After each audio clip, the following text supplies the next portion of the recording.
Hey friends and foes, welcome to Brushwork Podcast. My name is Stephanie Scott, and today we're talking about why routines are important. When your main job is to be creative, you've got to give it some structure to sit on. Without structure, you become prone to the whims of creativity, prone to the whims of inspiration, and having routine gives your brain the space to be creative and the structure it needs in order to have creative freedom.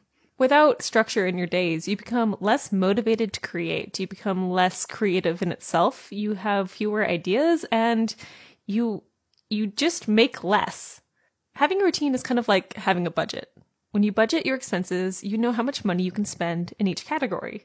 And that gives you the ability to get what you need and also allocate space for what you want. Same thing with a routine. When you're budgeting your time, you're allowing yourself space to afford creativity. Having a routine also sets you up for really healthy habits. It sets you up for achieving those healthy habits. For example, I know when I make myself a pot of tea at 10 a.m., art making is coming. It becomes a muscle memory. When you set up your routines that will serve your creative process, you are setting up a system that promotes creativity. Because of my routines, I haven't had a creative block in 4 years. Maybe that should have been the title of this episode. I haven't had a creative block in 4 years. That's a long time. I know artists that have creative blocks every other month. And that's just kind of sad. Let me tell you about my creative routines or the structures I have that promote creativity and give you some examples. And maybe by the end of this episode, you'll have some ideas that will also prevent you from ever having a creative block ever again. It's a good time. All right, let's get into it. This day I'm going to describe to you, because in order to tell you about my routines, I also have to tell you about timing. This would be a normal Friday in a normal week. Things happen, plans change. I don't think I've ever had 2 days be exactly the same, but this would be like a typical Friday if everything that I intended to happen actually happened. On Fridays, I like to wake up around 8 a.m. and I dress for yoga. I try to do my yoga routine right in the morning. So I'm getting out of my pajamas and right into my workout clothes, and I'm rolling out the mat after maybe scrubbing my teeth and tying up my hair real quick. I'll do yoga for about 20 to 30 minutes. It's not a long practice, but it's enough to get me limber and get my joints happy for the day. I'll then pick out the clothing that will suit the rest of the day. I really dislike changing clothes more than one time during the day, more than, into the yoga gear, out of it into the normal clothes. I take into consideration how physical I'm going to be that day. Is this going to be a day where I am making a lot of new panels and I'm, working really hard in the studio building things, or is this going to be more of a soft creative day where I am just mixing paint and maybe I'm watering my plants? When I change clothes more than once in a day, it interrupts my patterns and changes my brain chemistry from one thing to the next thing. So having that first routine of having one outfit for the whole day, it matters. And it feels silly to talk about in a way. It's like, of course you have one outfit for the day. Less laundry, But that's the first routine I'm thinking about. After I've done yoga and I change into my clothing, I will take care of my hygiene. I turn down the sheets of my bed. I maybe brush my hair out, tidy up my room, do my cosmetics.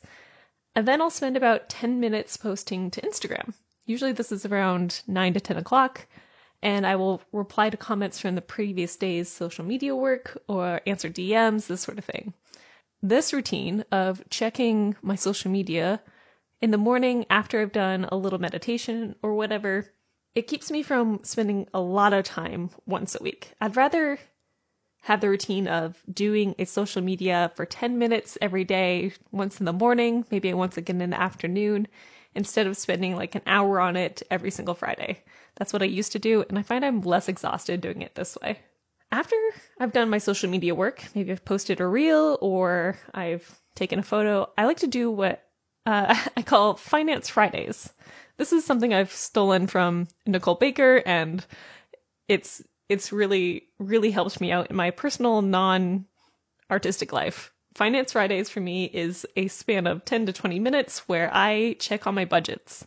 Having a dedicated time just even once a week has kept me in the realms of my responsible spending way more than having well, basically not checking. I feel like checking your finances is one of the hardest things when you're trying to stay on a budget, but it keeps me on track. And so I'll check my budgets, I'll check things I've spent, I'll check my credit cards and my bank accounts and make sure everything is all in a line, all my ducks are in a row.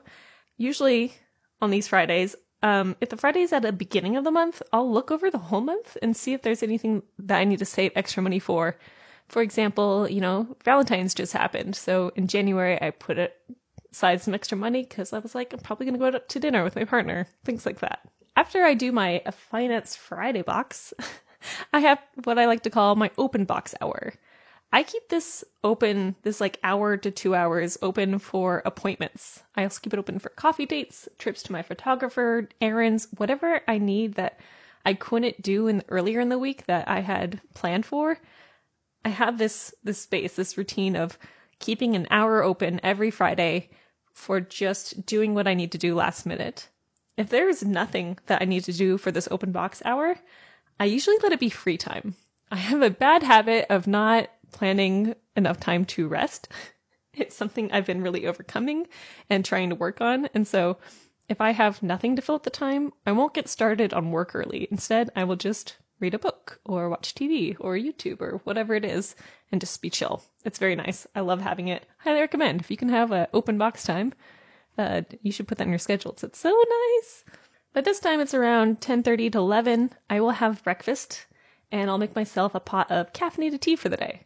I drink so much tea. If you know me and you watch my Twitch streams, tea time is the best time. And tea is when my artwork starts. I don't know what it is about making a pot of tea and picking out what kind of tea I want to have for the day, picking out the temperature for the water, what kind of sweetener I want. Is it sugar? Is it honey? And then brewing it and choosing a really beautiful cup. The whole ritual of making tea makes my brain ready for artwork. I don't know what it is about it, but I love tea time. I'll then have my breakfast, my brunch really at this hour, and I will drink my tea, have my breakfast, whatever it is, and then I go to the studio. I'm usually not finished with the whole pot of tea at this point, so I'll bring my cup and my teapot to the studio, and I start my studio routines. These routines are the basis for keeping me going. I have routines for before I work and also after I work. Let me lay them out for you. Because it's a Friday, that means it's a streaming day. So everything I need, I will have brought to the studio, and I'll turn on the lights, turn on my soft boxes if it's wintertime, turn on the computer. I'll then pick out some music for the day's stream. I sweep the floor, I check if any of my plants need water, and then I set up my camera. It's usually about 12:45 that I will post to my social media that I'm going to be streaming, and I'll start picking out my colors. I put up my starting soon screen on Twitch. I pull out my brushes that I need. I pull out anything that I'm working on. Usually I have a project midway going on my easel, basically at all times. One of my favorite habits to do is always have something in progress on the easel. So if I finish a painting one day, I like to immediately start the next one, whether it's just drawing out the grid for my paintings or getting some cold leaf work done. That way, whenever I come to the studio, I'm never like, what should I work on now? Because I always have something on the easel, and that feels good. That's one of my top tier advices. I will start my streams at 1 p.m. or 3 p.m. Pacific time. I like to keep it consistent on either of those hours. And then I will start the stream, and I'll paint for about 2 to 3 hours, depending on what the project is and how I'm feeling. After I'm done streaming, after I've done painting for the day, I'll turn off the stream. I will clean my palette. I clean my brushes, usually. Sometimes I forget. And then I will tidy the colors for the next session. This is one of my best tips.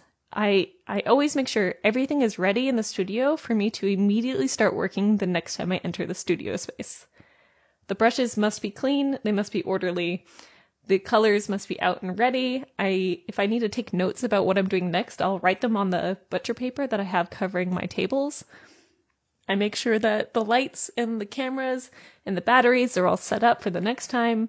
I clean up my desktop. I make sure all the windows are closed and everything is good to go. If I need to update software, I'll do that then. Having this kind of like cleanup session where I'm like making things good for the next painting session is really great for continuing your creativity, continuing making yourself ready for the next time so that you're never without an idea.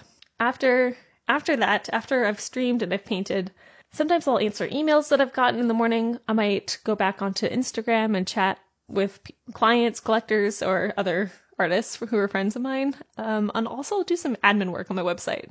By 6 p.m., I like to be done with all artwork for the day. Having this kind of hard cutoff line of, it's 6 p.m., we're done, no more work, has been really good for keeping me from overworking. I get distracted by time, I get distracted by my artwork, and so I have an alarm on my phone, actually, that when it's 6 p.m., it just beeps once, and that's a reminder for me to put down any work I'm doing, finish up the last brush stroke that I've got, and stop working. I'll spend my free hours after the 6 p.m. cutoff, playing games, seeing friends, going out with my partner. I leave it really open, and I try to make sure that something gets scheduled every week during that time, so I have something to look forward to at the end of the work week. This is a fun system. I love these routines that I've got, and it really serves my art well. You'll notice that all of my routines are to set myself up for future success. When I make tea, I'm setting myself up for a good caffeine boost right when I want to paint. When I am cleaning up right after a stream, I'm making the next day's painting way more likely to go well. Because I'm not allowing myself to be interrupted by, oh, my brushes are dirty at the start of a session. Does that make sense? All of my routines are forward thinking. By having routines that set yourself up, stacking the deck in your favor, so to speak, it guarantees that you will have the creative freedom that you need and not be limited by whatever is surrounding you. I think as artists, it's easy to get lost up in inspiration. And it's easy to get lost up in deadlines that show up really fast. I don't like to wait to be inspired to create. Instead, I create when I have a scheduled time to be creative. And I've trained my brain to think like this, that, when it's 1 p.m. or it's 3 p.m., I am painting then. That's my creative time. I've done the admin work. I've done all the meetings and messaging I need to do.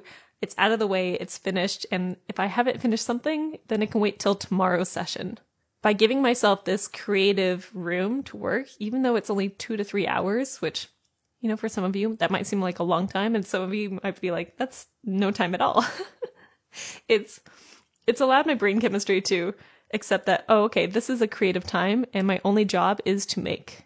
My job's not to clean, it's not to prepare, it's not to communicate, it's only for creativity. And I love it. It's so good. And I recommend people do this for their creative practice. Sometimes my friends tease me. They tell me, Stephanie, you are so predictable and so consistent. And that's my number one characteristic is consistency.